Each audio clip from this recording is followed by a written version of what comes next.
राज्यभरात मान्सूनची चाहूल लागली आहे। अनेक भागात तर पावसाची संततधार पाहायला मिळत आहे।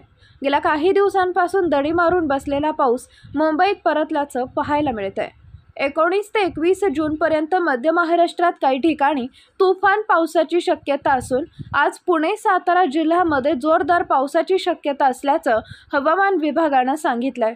उर्वरित जिल्ह्यांमध्ये हलक्या ते मध्यम सरींच्या पावसाची शक्यता असून ढगाळ वातावरण राहणार असल्याचं हवामान विभागाचे पुणे प्रमुख के.एस. होसाळीकर यांनी एक्स माध्यमावर सांगितलंय।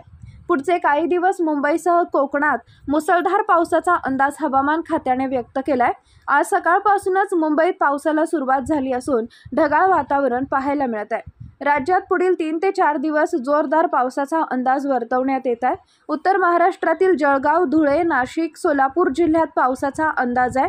तसेच बीड, परभणी, लातूर, नांदेड, धाराशिव, बुलढाणा, वाशिम, यवतमाळ, अकोला, अमरावती, वर्धा, नागपूर, भंडारा, गोंदियामध्ये जोरदार पावसाचा इशारा देण्यात आला आहे।